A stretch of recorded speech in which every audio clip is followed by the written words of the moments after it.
this is actually swim number 19 and number 20 compressed into one. A buddy of mine named Ed and I showed up yesterday. We postponed our departure because there was some really vicious thunder and lightning storms that rolled through. So we got in, we tried to get in at 11:30, had a tough time for a variety of reasons. The first is that we had some difficulty making visual contact with the sheriff's boat because the swells were head high basically. And second thing was that the swells were head high.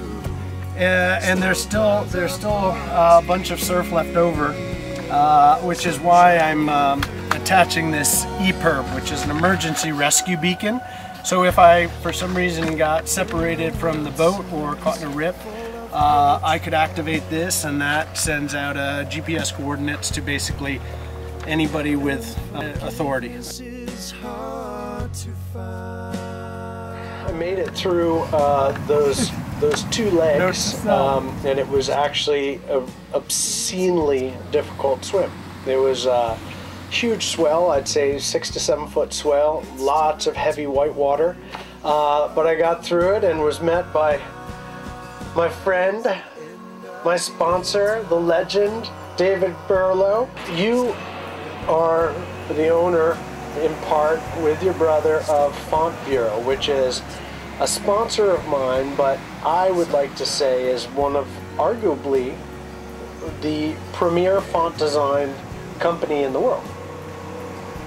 You know, one of the things that blew my mind when I started talking to you about text, which I think 99% of the world thinks of as, yeah, sure, the letters take on different forms and different artistic designs, but what you familiarized me with was that the actual design of a letter is just one component of what goes into the process of reading and conveying through text, the structure around reading. So there's composition.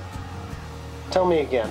There's the type design, and there's the typography. And the type design is what you said. It's how the letters are actually formed. The typography is how what sizes you choose, and keeping in mind that those letters form words. Those words, when they're interspaced with spaces, form lines. Those lines form paragraphs, and those paragraphs form stories. So there's the letters themselves, there's the typography that puts them together, and then how you put the words together makes a big difference to different kinds of readers. What I do primarily is make the reading perfect for people who read perfectly.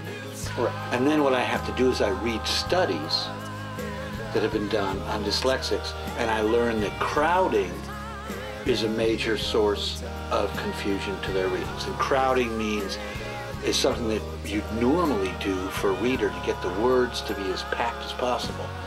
And in the days of print, you did it as compactly as possible to save paper, ink, money, everything. Right. So that turns out not to be a good thing for a whole class of reading. That crowding of the lines, and the crowding of the letters, and the crowding of the words is something that we can fairly easily change. But the normal reader wants to come to the New York Times every single day, and they want it to look the same. Right. But other kinds of readers, you may have 8 different kinds of reading challenges that people face, and they may need the same content preferred 8 different ways. Like one person may be able to deal with grammar any way you put it out there. Yeah. Another person may be able to deal with whatever type design you use, but not the grammar.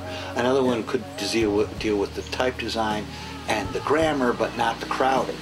So what you want to have is the ability for people to set this up once for their the content, and then whatever content they go to gets funneled through this re-typographic definition for their purpose, because their ability to absorb the content turns out to be more important in the presentation of that content in the form the publisher needs it to be for their identity.